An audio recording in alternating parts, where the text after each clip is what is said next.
Hari-hari terakhir Soekarno, sepi. Tersisih, diasingkan Orde Baru. Soeharto mempreteli kekuasaan Soekarno secara sistematis sejak Super Semar terbit. Jati tahanan politik usai dijatuhkan hingga wafat dalam kesepian. Pagi, 6 Oktober tahun 1965, Presiden Soekarno mengumpulkan Menteri-Menteri Kabinet Dwi Korah di Istana Bogor. Soal yang akan dirapatkan tak lain adalah peristiwa pembunuhan 6 jenderal utama Angkatan Darat yang terjadi sepekan sebelumnya. Dalam sidang itu PKI yang dituding berada di balik layar peristiwa G30S diwakili Injoto dan M. Hari Lukman Aidit, sang ketua, belum diketahui keberadaannya. Pada pokoknya, Injoto menyatakan bahwa PKI tak terlibat dan peristiwa itu adalah masalah internal Angkatan Darat. Presiden Soekarno sendiri kemudian angkat bicara, menganggapnya sebagai peruncingan biasa dalam suasana revolusi. In rimpel ciin di ocean, riak-riak kecil di tengah lautan. Demikian kata Soekarno. Wartawan secara terbatas dibolehkan meliput sidang itu. TVRI pun menyiarkannya, sehingga Ratna Sari Dewi, istri Soekarno yang orang Jepang itu, bisa menontonnya dari kediamannya di Jakarta. Selama beberapa hari ia belum bertemu suaminya, dan tentu saja ia gusar. Tapi tayangan TVRI itu bukannya mengobati, malah membuat Dewi makin gusar. Di layar TV Soekarno tampak tenang dan banyak senyum, seolah-olah tak terjadi apa-apa. Soekarno tampak santai guyonan dengan wartawan dan merokok. Melihat itu Dewi kecewa dan lantas menulis surat untuk memperingatkan Soekarno di tengah situasi yang tak menentu. Seperti saat itu, sikap Soekarno jelas rawan disalahartikan. Terlebih Soekarno tak hadir dalam pemakaman para jenderal sehari sebelumnya. 2 hari setelahnya, Soekarno membalas surat Dewi. Sebagaimana dikutip Willem Oudtmans dalam Bung Karno Sahabatku, Soekarno menjawab, "Kamu jangan salah memahami saya. Pada rapat kabinet itu saya tersenyum untuk menunjukkan kepada dunia bahwa saya aman dan bahwa situasi sudah kukendalikan. Saya juga tertawa untuk memberi kepercayaan dan kekuatan kepada rakyat saya." Nyatanya Soekarno salah perhitungan dan kekhawatiran Dewi terjadi desas-desus bahwa presiden kemungkinan terlibat atau minimal tahu lebih dulu peristiwa G30S segera tersebar liar. Dan lagi, sejak itu Soekarno tak lagi punya kendali penuh atas politik sebagaimana ia yakini. SUB RSMR tahun 1966 menuju kejatuhan. Itulah lonceng pembuka babak akhir perjalanan politik dan kehidupan Soekarno. Setelah PKI dan semua underbaunya dibabat habis, politik keseimbangan yang ia mainkan sejak 1960 runtuh dan Angkatan Darat kini tak terbendung. Jenderal Soeharto perlahan-lahan mengambil alih panggung dan menyisihkan Soekarno. Lonceng kedua berdentang ketika Soekarno menandatangani surat perintah 11 Maret tahun 1966. Esoknya Soeharto membubarkan PKI dan pada 18 Maret menangkap 15 menteri loyalis Soekarno. Lalu pada 27 Maret, Soekarno dengan sangat terpaksa mengumumkan kabinet baru bentukan Soeharto setelah segala kewenangannya dipreteli. Soekarno diperlakukan tak lebih sebagai tukang teken dokumen. John D. Lake dalam Soekarno, sebuah biografi politik 1996 menyebut, itulah tengara kematian karier politik Soekarno. Selanjutnya Soeharto lah yang pegang kendali dan mulai menjalankan kebijakan-kebijakan yang sebagian besar bertolak belakang dengan kebijakan Soekarno. Ia bahkan dibatasi berbicara di hadapan publik. Saya diam dalam 1000 bahasa Katanya ketika melihat kekuasaannya mulai berangsur-angsur diambil dari tangannya, sedangkan ia sangat ingin menyatakan pendapatnya. Tulislah. Soekarno bukannya tak berbuat apa-apa. Pada 22 Juni tahun 1966, di hadapan MPRS, ia menyampaikan pidato pertanggungjawaban selama jadi presiden dan soal peristiwa G30S. Pidato berjudul Nawaksara itu ditolak MPRS. Soekarno lalu menyampaikan pelengkap Nawaksara pada 10 Januari tahun 1967 yang lagi-lagi ditolak MPRS. Itu adalah usaha terakhirnya untuk mempertahankan diri dan ia kalah. Pada 12 Maret tahun 1967 MPRS mengumumkan secara resmi pencabutan mandat Soekarno sebagai presiden dan kemudian menunjuk Soeharto sebagai pejabat presiden. Meski Soeharto baru dilantik jadi presiden, betulan setahun kemudian, jelas bahwa Soekarno kini bukanlah siapa-siapa. Tak lagi punya kuasa, dunia Soekarno seperti dijungkir balikan. Atas perintah Soeharto, Soekarno dan keluarganya diultimatum untuk angkat kaki dari Istana Merdeka dan Istana Bogor sebelum 17 Agustus tahun 1967. Dulu, setelah Belanda mengakui kedaulatan Indonesia, pada Desember tahun 1949, Soekarno masuk istana dengan seluruh kebesarannya sebagai pemimpin. Kini, ia keluar dari istana dengan hanya berkaos oblong dan celana piyama. Segala kekayaan yang ia bawa adalah bendera merah putih, beberapa botol minuman ringan, kue-kue, dan obat-obatan. Statusnya kini adalah tahanan Orde Baru. Mulanya ia ditahan di rumahnya, di daerah Batu Tulis, Bogor, lalu dipindahkan ke Wisma Yasu, Jakarta pada ke-1969.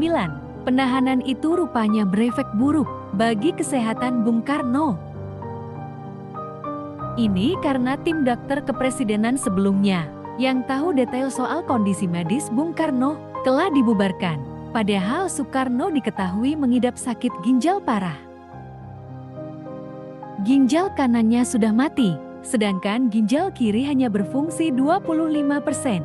Lain itu, ia juga mengidap sakit jantung dan darah tinggi. Sejak ditahan, diagnosis baru muncul, rematik dan gejala katarak.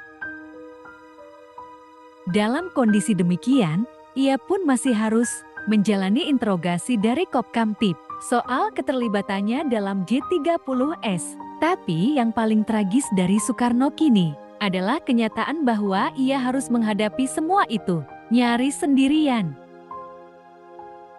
Ia dijaga demikian ketat dan diputus dari dunia luar. Bahkan anak-anak dan istrinya harus dapat izin khusus untuk sekadar menemuinya, itu pun dengan waktu terbatas.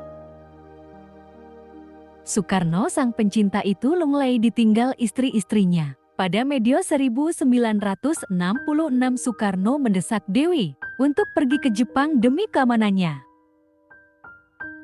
Tak berapa lama Dewi melahirkan bayi perempuan buah cintanya dengan Soekarno di sana. Pada awal ke-1970, keduanya bercerai. Begitu juga Haryati dan Yurik Sanger. Fatmawati, meski tak bercerai, sudah putus hubungan dengan Soekarno sejak menikahi Hartini pada ke-1953. Sejak itu hanya sekali ia bertemu lagi dengan Soekarno saat pernikahan Guntur Soekarno Putra pada ke-1970. Pada akhirnya pun keduanya bercerai setelah itu. Hanya Hartini yang bertahan hingga saat-saat terakhir Bung Karno terpencil dan kesepian. Itulah warna dunia Soekarno saat itu. Sampai akhirnya Bung Karno terkena depresi. Setiap hari hanya duduk sambil termenung. Malah kadang-kadang ngomong sendirian. Memorinya berubah, kesehatannya terus-menerus semakin merosot. Kenang ketua tim dokter kepresidenan yang merawat Bung Karno, Mahar Marjono, sebagaimana dikutip Julius Poor dalam gerakan 30 September, pelaku, pahlawan, dan petualang.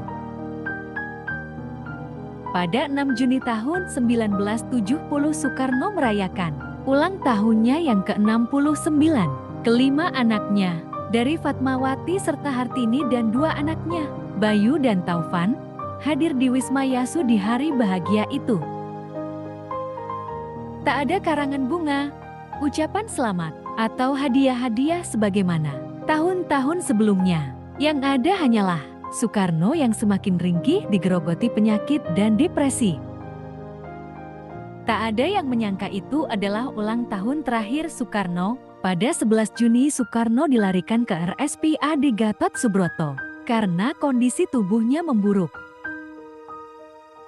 Soekarno terbaring lemah di sebuah ruangan yang terletak di ujung rumah sakit, bercat kelabu. Untuk mencapai kamar itu, harus melalui beberapa koridor yang dijaga militer dengan persenjataan lengkap, tulis Peter Kasenda dalam hari-hari terakhir Soekarno. Di saat-saat kritis itu, datanglah dua tamu yang barangkali bisa memberi sedikit kelegaan di hati Soekarno. Tamu pertama adalah sahabat lamanya, Muhammad Hatta, yang datang menjenguk pada 19 Juni. Soekarno dan Hatta, dua proklamator yang pecah kongsi sedari 1956 itu akhirnya bertemu dalam momen yang amat menyentuh. Sejak mereka berpisah, Hatta menjadi salah satu kritikus Soekarno yang paling vokal. Hatta dan aku tak pernah berada dalam getaran gelombang yang sama, tutur Soekarno dalam autobiografinya. Tapi perbedaan jalan politik tak melunturkan persahabatan mereka. Bagaimanapun, dua orang itu pernah menghadapi masa sulit bersama-sama. Hatta, kau di sini? Kata Soekarno terkejut melihat kedatangan Hatta. Ya, bagaimana keadaanmu? Nomor, keduanya lantas berpegangan. Tak ada kata-kata lain yang terucap di antara keduanya. Soekarno terisak layaknya anak kecil. Nomor, Hatta yang berusaha tegar luluh juga akhirnya, ia ikut menitikan air mata. Dan hanya tangis itulah yang mengisi pertemuan terakhir Dwi Tunggal itu. Hanya itu yang bisa terucap dari bibirnya. Hatta tidak mampu mengucapkan lebih. Bibirnya bergetar menahan kesedihan, sekaligus kekecewaannya. Bahunya terguncang-guncang. Tulis Mutia Hatta, Putri Hatta, sebagaimana dikutip Peter. Di hari itu juga, keluarga Soekarno mendapat kabar bahwa Dewi akan datang menjenguk suaminya. Saat itu ia masih tertahan di Singapura karena belum dapat izin dari rezim Soeharto. Baru keesokan harinya Dewi mendapat izin. Rahmawati Soekarno Putri begitu bungah mendengar kabar itu. Ia tahu benar perempuan jelita itulah yang bisa melipur hati Soekarno yang lama kering. Setidak-tidaknya di saat terakhir, ada seketip kebahagiaan untuk bapaknya. Dewi membawa serta buah hatinya dengan Soekarno. Kartika Sari Dewi, kala itu Kartika, yang lebih akrab disapa Karina, baru berumur 3 tahun. Karena lahir di Jepang, Soekarno belum pernah melihat anaknya hingga saat itu. Karina kesini, ini bapak, this is your father. Karina, kata Dewi ketika keduanya akhirnya bertemu lagi, antara sadar dan tidak. Tangan Soekarno bergerak, seakan-akan ingin menggapai putri kecilnya. Sayang sekali Soekarno sudah tak punya apa-apa lagi. Bahkan untuk mempertahankan kesadaran adalah perjuangan tersendiri baginya. Usai kedatangan Dewi dan Kartika, kesadaran Soekarno berangsung hilang. Menjelang tengah malam ia koma. Keesokan paginya, 21 Juni tahun 1970, tepat hari ini 49 tahun lalu, Soekarno menyerah dan mangkat. Bung besar seolah-olah hanya menunda kepergian sebelum bertemu 3 orang yang sangat berarti dalam hidupnya, Hatta, Dewi, dan Karina. Lantas, apakah perlakuan kasar terhadapnya berakhir? Tidak. Permintaan Fatmawati agar Bung Karno disemayamkan di rumahnya ditolak rezim Soeharto. Soekarno harus disemayamkan di Wisma Yasu. Permohonan Dewi dan Hartini untuk memakamkannya di batu tulis setali 3 uang. Soeharto hanya memperkenankan Soekarno dimakamkan di Blitar. Bung Karno sewaktu hidupnya sangat mencintai ibunya. Beliau sangat menghormatinya. Kalau beliau bepergian jauh, kemanapun beliau sungkem dahulu, meminta doa restu kepada ibunya. Melihat kebiasaan Bung Karno begitu, maka saya tetapkan alangkah baiknya kalau proklamator itu dimakamkan di dekat makam ibunya di Blitar. Demikian dalih Soeharto. Berikut dosa-dosa Soeharto pada Soekarno. Menjadikan Soekarno tahanan rumah. Soeharto menahan Soekarno di Wisma Yasu, Jl. Gatot Subroto, Jakarta. Rumah ini dulunya adalah kediaman salah satu istri Soekarno, Ratnasari Dewi. Di tahanan itu, Soeharto melarang Soekarno menemui tamu. Dia diasingkan dari dunia luar. Belakangan pemerintah Orde Baru juga melarang Soekarno membaca koran, mendengarkan radio, dan menonton televisi. Akibat pengasingan ini, Soekarno mulai pikun. Sejumlah saksi menyebutkan Soekarno kerap bicara sendiri. Dia kemudian sakit dan akhirnya meninggal. Tolak lokasi makam Soekarno. Soekarno pernah berpesan ingin dimakamkan di kawasan Batu Tulis Bogor, di tengah hamparan sawah, pegunungan, dan gemericik air sungai. Tapi Soeharto merasa terlalu berbahaya jika makam Soekarno terlalu dekat dengan Jakarta. Dia memindahkan lokasi penguburan ke Blitar, Jawa Timur. Alasan Soeharto, Soekarno sangat dekat dengan ibunya dulu di Blitar. Protes sejumlah keluarga Soekarno tak didengar Soeharto. Rupanya Orde Baru masih khawatir dengan harisma pemimpin besar revolusi ini. Biarkan penyakit Soekarno. Selama menjadi tahanan politik, kondisi Soekarno semakin memburuk. Dia menderita penyakit ginjal dan rematik. Pemerintah Orde Baru tak pernah memperlakukan Soekarno sebagai mantan pemimpin besar. Mereka memperlakukan Soekarno seperti penjahat politik yang berseberangan dengan penguasa. Tahun 1969, saat Soekarno menghadiri pernikahan Rahmawati, itulah kala pertama dia bisa keluar dari tahanan rumah. Dengan pengawalan ketat, Soekarno hadir. Saat itu, hampir semua hadirin menangis melihat Soekarno yang tampak lemah, wajahnya bengkak-bengkak, dan kondisi fisiknya sangat menurun. Orde Baru memandang Soekarnois atau pengagum ajaran Bung Karno sama berbahayanya dengan Partai Komunis Indonesia. Maka saat pembunuhan itu, seringkali para algojo tak ambil pusing apakah target mereka Soekarnois atau komunis. Jika mau melawan, sebenarnya masa pendukung Soekarno masih banyak, begitu pula tentara loyalis Soekarno. Setidaknya ada Angkatan Udara, Kakao sekarang Marinir, Divisi Siliwangi, dan Brawijaya yang loyal padanya. Tapi Soekarno memilih mengalah, walau diperlakukan seperti tawanan. Dia tak ingin ada banjir darah lagi di Indonesia. Soeharto melarang semua orang menjenguk Soekarno, termasuk keluarga dekatnya. Ada pengawal kesayangan Soekarno, yang juga akhirnya dipenjara oleh Soeharto. AKBP Mangil Martowijojo mungkin adalah perwira polisi yang paling disayang Soekarno. Perwira polisi ini adalah komandan Detasemen Kawal Pribadi DKP Bung Karno. Mangil mendampingi Soekarno mulai dari detik proklamasi, hijrah ke Yogyakarta, hingga melindungi Soekarno dari ancaman granat dan penembakan. Tahun 1967,